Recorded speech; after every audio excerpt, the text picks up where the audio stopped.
Welcome to West Bengal. West বেঙ্গলে যদি আপনি আসেন, সবার প্রথমে আপনি কিছু জায়গা ঘুরে নিন। তার মধ্যে অন্যতম আলিপুর জু, যেখানে আপনি দেখতে পাবেন পশুরা অবাধভাবে বিচরণ করছে। তারপরে আপনি চলে আসুন ভিক্টোরিয়া, দেখুন যেখানে মার্বেলের একটা দারুণ জিনিস ব্রিটিশদের আমলে তৈরি হয়েছে মডার্ন ভিক্টোরিয়ার উদ্দেশ্যে। তারপরে আপনি আসুন হাওড়া ব্রিজ, আপনি হাওড়া ব্রিজ দেখুন।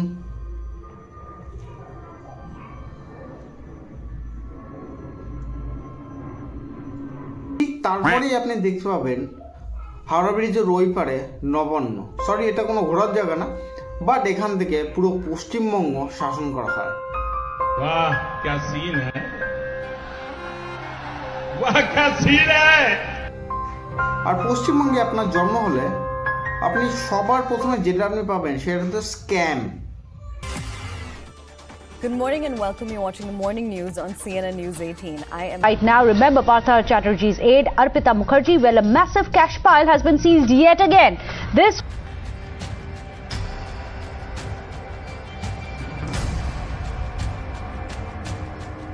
Now, here are the grounds that the ED has cited before it arrested Manik Bhattacharya. Point number one. আপনার জীবনের সবচেয়ে বড় স্ক্যাম হচ্ছে পশ্চিমবঙ্গে আপনার জন্ম হয়েছে। 2011 পর থেকে বর্তমান যে সরকার রাজত্ব করছে, সেখানে আপনি স্ক্যাম কথাটা আপনি পেয়ে যাবেন। অন্য কিছু পান আর না পান, স্ক্যাম কথাটা পেয়ে যাবেন। যেখানে আপনি প্রথমে স্ক্যাম যেটা দেখবো, CBI calling one Trinamool leader after another for links with the multi-crore chit fund scam. West Bengal's ruling party is on the back foot and Chief Minister Mamata Banerjee faces a serious image crisis. For the first time, questions are being asked about Mamata herself. The multi-crore chit fund scam.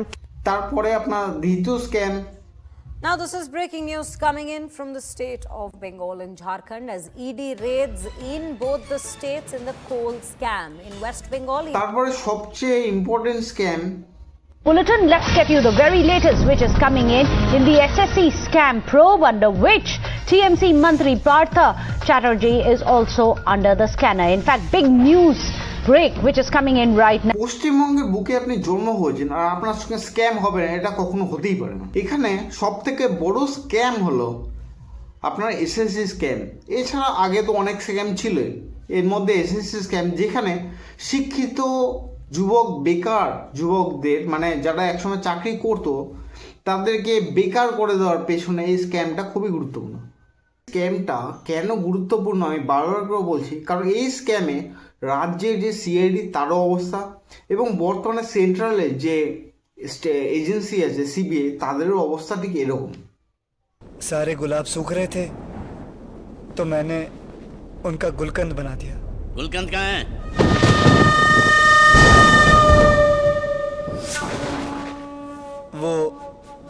वो गुलकंद माँ की बरसी थी तो माँ को खिला दिया, नहीं बैल को खिला दिया। माँ की बरसी थी तो गुलकंद बैल को खिलाना चाहिए था या गाय को? जी, गाय को। तो जी मुझे पता ही नहीं चला कि वो गाय है कि बैल है। क्यों? बैल पतलून पहन के आया था कि पता नहीं चला? এবং এই স্ক্যামে যে প্রভাবশালী ব্যক্তিরা জড়িত তাদের ক্ষেত্রে তার যখন সুপ্রিম কোর্টে যাওয়া হয় বা রাজ্য হাইকোর্টে যাওয়া হয়, সেই হাইকোর্টে Now, where a বিচারকদের small অবস্থা। fire has led to a raging inferno, one that could burn the Indian judiciary. Let me tell you how it started. On March 14, firefighters in Delhi responded to an incident, a fire in a residential building. They rushed to the spot and they doused the blaze. But while there, they reportedly found something fishy, a huge pile of cash. And the house in question belonged to a judge. উল্টে এই সমস্ত বিচারকরাই অন্যান্য ক্ষেত্রে যেসবে বিচার করছে, মানে এত দ্রুততার সঙ্গে বিচার করছে, মানে রিলায়েন্স ইন্ডাস্ট্রি যে কেস আমরা দেখেছি, ভান্তারা যে কেসটা আছে, তাতে এত দ্রুততার সঙ্গে বিচার করছে, 1-1.5 মাসের মধ্যে পুরোপুরি হয়ে গেছে, গল্প হয়ে গেছে। কিন্তু এই এসএসসি স্ক্যামের ক্ষেত্রে যখন বিচার হলো, যে যোগ্য শিক্ষাকর্মী যারা বঞ্চিতভাবে বিগত 9 মাস ধরে বেতন পাচ্ছে না, তারা বাড়িতে বসে আছে বা অন্যান্য কাজ জয়েন করে, তারা কী করবে ভাবছে না, তাদের অবস্থা হয় তারা কোনো জায়গায় চাকরি করছে, কোনো জায়গায় প্রাইভেটে রোজে তারা জয়েন করেছে, কী করবে? তাদের তো সংসার চালাতে হবে।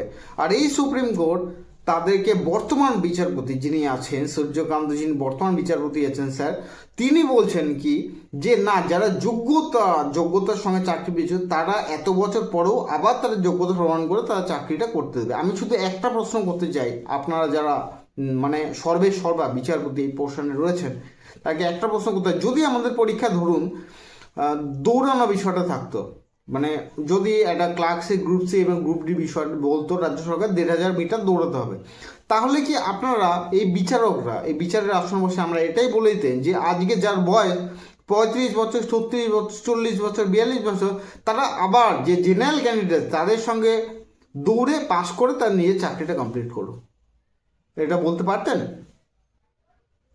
তারপরেও আমরা সাধারণ মানুষ, সাধারণ মধ্যবিত্ত করে বাঙালি এই সমস্ত কিছু ভুলে গিয়ে বর্তমানে যেটা চলছে, তৃণমূল কংগ্রেস গত 15 বছর পশ্চিমবঙ্গ সরকারের তৃণমূল কংগ্রেস রয়েছে, সেই 15 বছর কি কি উন্নয়নমূলক কাজ হয়েছে?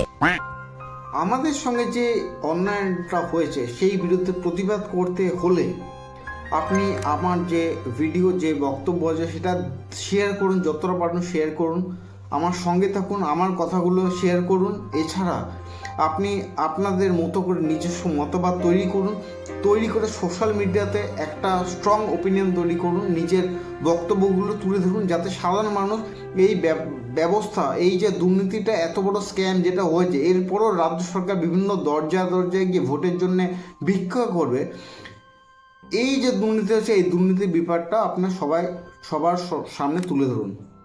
আমি এটুকুই বলে আজকে বক্তব্য শেষ করবো, বেশি কথা বাড়াবো না। ধন্যবাদ।